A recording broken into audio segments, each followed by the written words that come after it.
I, 30 female, was in a car crash. I had to be cut out of the car. I wasn't seriously injured though, thankfully, but the other person unfortunately wasn't doing too well from what I saw before I was taken away to the hospital. I was told to stay in the hospital overnight to see if I suffered a concussion. I rang my husband and told him what happened.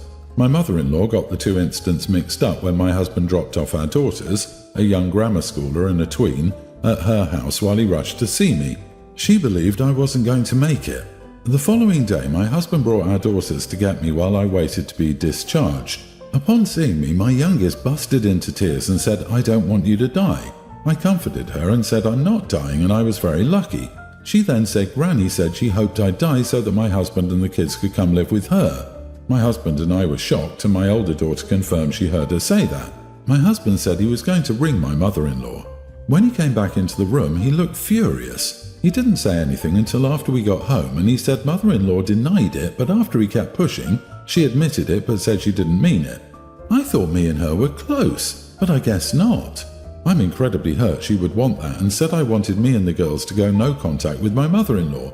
I told him he could have a relationship with her, but I didn't want me and the girls to have one with her. My husband said he supports me. He then rang my mother-in-law and told her what I said. She didn't take it too well. She came to our house crying and said it was a misunderstanding, she didn't mean it and that we were taking it wrong. My husband asked, "What did you mean then?" She just got hysterical and started crying and saying she always wanted daughters, but my husband was the only child due to her not being able to have any more after him. The girls are more like her daughters than granddaughters, and she wasn't thinking properly when she said that to our youngest. She got so worked up that my husband had to take her home. When he got back, he said he didn't know she felt like that and asked if I still wanted to cut her off. I said yes. He said okay and didn't argue. But it's been a week now and he's still very quiet and hasn't said much about what happened, and now I'm starting to feel guilty and wondering if I did take it the wrong way. Am I the idiot for cutting my mother-in-law off because she told my daughter she hoped I died when I was taken to hospital? Not the idiot. Why would you feel guilty? She wished you dead out loud to your child so she could have a daughter. That's so beyond messed up. Hopefully your husband realizes how absolutely messed up that is and cuts her off too. She's only sorry because she got caught. Do not allow her to be near you or to alienate your children. She's already shown you she cannot be trusted. My mother-in-law got the two incidents mixed up. Yeah, sure. Your daughter needed assurance and positivity, not what that disgusting harridan said. Mother-in-law did mean it. You don't blurt something like that out of misunderstanding or as a joke. That whole hysterical outburst she put on in front of you, that was BS. Manipulative BS, because she got caught. And it seems to have worked on your husband because she's trained or brainwashed him that way. Stand your ground. She needs, at the very least, a good long time out. Do not let your husband or anyone sweep this under the rug, because doing that would make everyone think it's perfectly okay for mother-in-law to hope you died and for your daughters to lose their mom. That's sickening. I'd make that time out at least 6 months. Heck, make it for the rest of this year, so she loses out on the big holidays at the very least. What a vile damn cow. He's probably also struggling himself. His mother admitted he wasn't good enough because she wanted daughters. He needs time to process the awful crap his mother said about him. Traumatizing the kids like she did was bad enough, but then to say she always wanted daughters, so her one son wasn't enough? I grew up knowing my deadbeat father didn't want me because I was a girl. Still, I can't imagine being raised by what I thought was a loving parent to be told the same thing later on. Update. Am I the idiot for cutting my mother-in-law off because of what she told my daughter? Well, you guys were right. I decided to talk to my husband and ask if he was upset that I decided that the girls and I had no contact with my mother-in-law. He said he wasn't. He said he always knew his mother-in-law wanted a daughter instead of him, and it brought back all the bad memories of rejection and hurt he felt growing up as a kid. I suggested therapy and he's willing to go. We're also going to get therapy for our youngest, as she now gets very anxious if I'm not within sight. My husband agreed that going no contact with mother-in-law is best for our family. Our daughter's birthday is coming up, and we have yet to tell mother-in-law she's no longer invited. Not looking forward to that, but that's the update. Thanks everyone for the lovely comments and support. I appreciate it. We have yet to tell mother-in-law she is no longer invited. Don't tell her. No contact means you simply don't give her any details. She's literally not receiving an invitation. If she knows them, change the plans. Don't let her re-traumatize your kids by showing up and making a scene. And also, ensure the schools know not to let her near your girls. She wanted you dead, so treat her as if you are. I feel so sorry for your hubby too. Just awful for the whole family. Wise choice, OP. Suggestion: take your daughter out of town for her birthday to a nearby attraction, zoo, play, or something special instead of a party, or a party on a later date with her little friends instead of family. If you're not there, mother-in-law can throw all the witch fit she wants, and nobody will be there to see her, so there's no party for her to ruin. This is absolutely the way. I hope OP sees this. Also, don't tell any of his family. Have them meet you at a lot somewhere, then go from there. OP, please don't be surprised to learn your mother-in-law will fight for visitation. As you said in your previous story, she always wanted a daughter, and you have two whom she'll no longer get to see. Please be ready. I don't know if I'm being over-dramatic, but here is some context. My wife asked me to fix our sink since it was leaking. I agreed, got my tools, and started working on the thing. Midway, I overheard my wife call her dad and ask him if I was doing it right and if he could come over and check to make sure I didn't mess it up. I called her over and asked her to clarify. She dismissed it, saying that as her dad was an engineer, he could just check over my work. I told her I didn't like that and that I could fix something as simple as a sink. Again, she dismissed it. I told her to call her dad and tell him he was not needed, and she said no. I told her again, and she said no again, and this conversation ended. I felt emasculated. Here is where I may be wrong. I told her since her dad was coming to check, he could fix the entire thing since I was pretty hungry. I got up, she asked where I was going, and I told her to my parents' house to eat since my mom cooked better. I ignored her screaming at me, drove to my parents' house, and closed my phone when I got there. After dinner, I told them what happened. My dad supported my decision, saying I was just showing her how I felt. My mom, on the other hand, said I took it too far. So, am I the idiot? We haven't spoken since I got back home, but I'll apologize if I'm wrong. She dismissed it, saying that as her dad was an engineer, he would just check over my work. Well, there are no plumbing courses in engineering. Source: I'm an engineer. There are no engineering courses in plumbing either. I think they are different things. Not the idiot. I hope this is true because the "I'm going to eat at my parents' because my mom cooks better" response is hilarious and perfect. On a serious point, I'd be irritated too. She not only doesn't trust you to do things correctly, but she also humiliates you in front of her father. OP's marriage sounds horrible. It is a sink, not a rocket. She should have kept her doubts to herself. In the worst case, they would have had to call a plumber. Now he knows what she thinks of him. I will say emasculate isn't the term here, it's infantilized. How cute that you're trying, darling, but let's just get Daddy to check. My husband was initially worried when I took on a project like this. I didn't feel defeminized, just intensely annoyed. Now he asked me to fix things. What gets me also is the fact she asked him to fix the sink. Why even ask if she doesn't believe he can do it? Seems so strange, but I think OP handled it well considering. What reaction did she expect? When she's impatient, rude and dismissive to you, what could she reasonably expect to receive as a response? I loved your answer.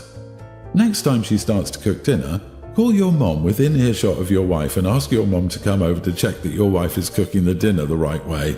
See how she likes that. It doesn't matter if you are the husband or the wife. If your spouse calls their parent to check your work, it's insulting. I, 30 female, quit my stressful white-collar job 5 years ago and became self-employed. The thing is, my self-employment is as an exotic dancer. I make my own schedule, make great money, and 90% of the time I really enjoy my job. About 3 weeks into the job, I ran into a family member's significant other. Let's call him Bob and my family member Beth. Bob was just as surprised to see me as I was him. Bob and I both agreed to not say anything to anyone. Also, when you're hired at this club, we sign a confidentiality agreement to not speak about patrons seen in the club. I also want to mention we never touched or did a lap dance, but he saw me naked considering the occupation. Fast forward 4 years later, Bob and Beth are now getting married. And of course it spilled out I'm an exotic dancer and he came to my club 4 years ago. Still trying to figure out how everything came out. Anyway, now I'm the only family member excluded from the wedding. Mom, Dad and siblings were invited. Every family member attended the wedding without issue except for my mom and dad, who decided not to attend because I was excluded. I asked them to attend regardless, considering I'm not a huge fan of weddings. Now, after the fact, I'm bothered by it. Not by the lack of invitation, but what seems like the complete agreement from my entire family that I deserve to be excluded, other than my parents and siblings who still attended. It's as if everyone thought, well, she's an exotic dancer, and the future husband saw her naked once, she's not invited. And everyone agreed 100%. I haven't seen my extended family since the wedding was this summer. When I said I wasn't attending Christmas with them, there was concern about my not being present and how I was so missed. So, am I the idiot? Not the idiot, and I disagree with anyone saying it's reasonable that she didn't invite you to the wedding.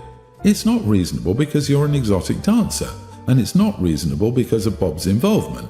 If she's that uncomfortable with the Bob situation, then she shouldn't be marrying him. She'd be blaming you for Bob's issues.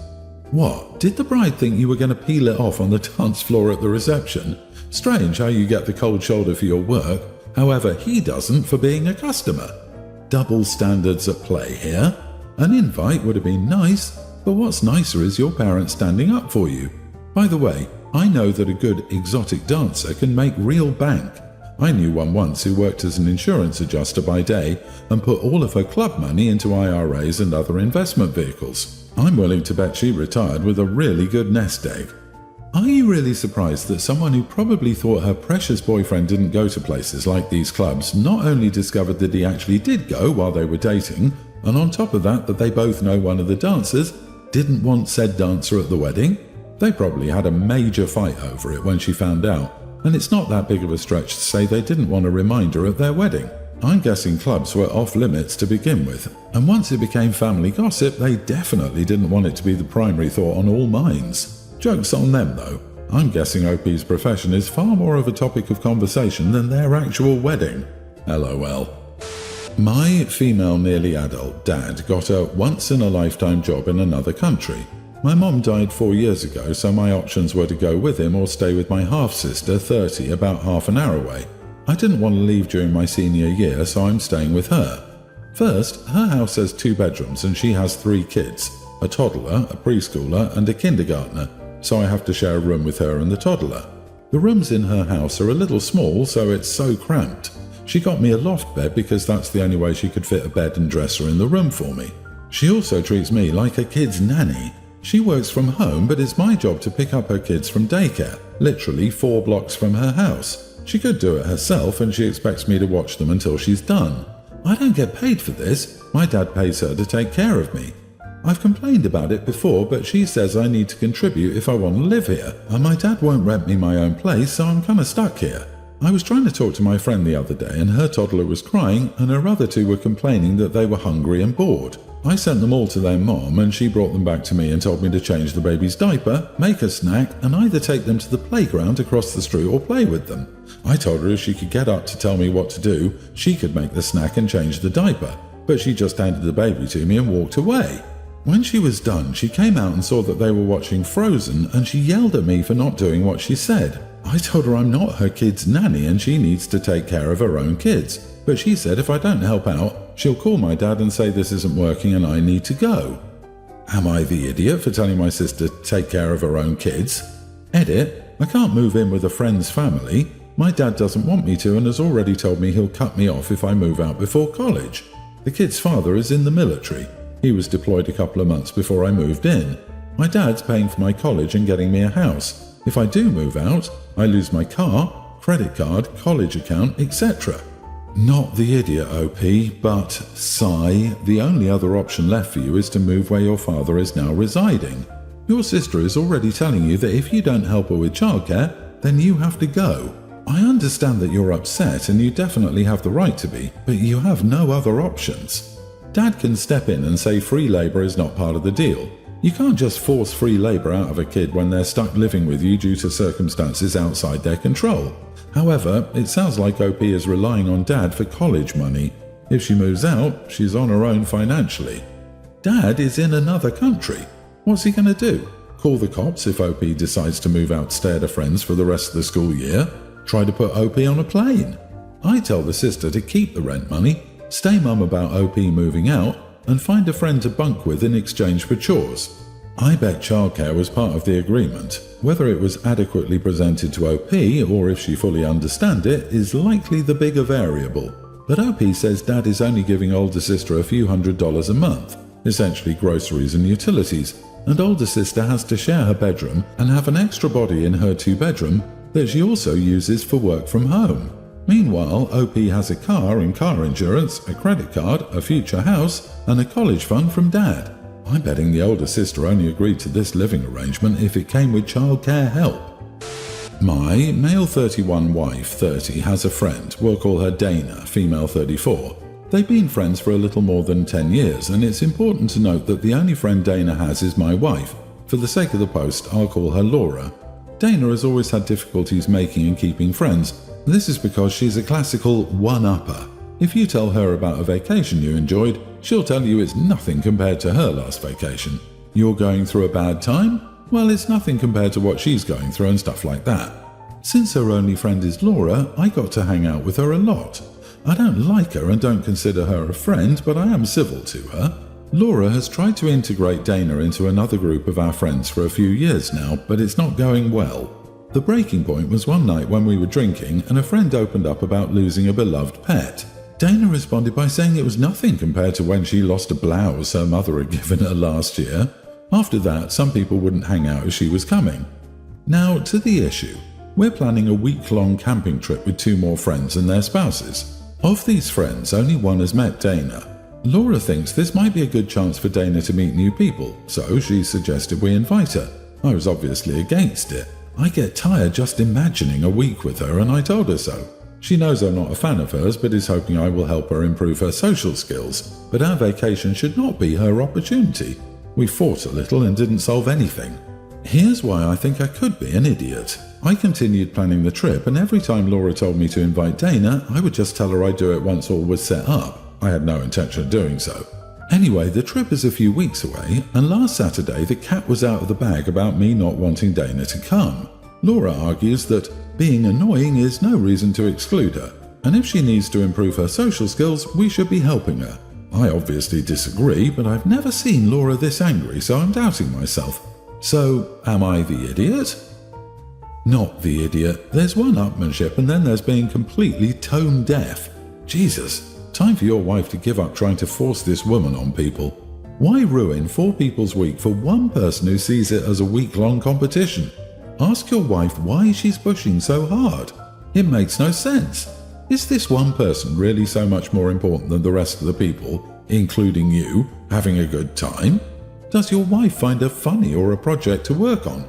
Does your wife honestly think that having Dana fifth-wheeling on vacation with other couples is a kind and empathetic thing to do?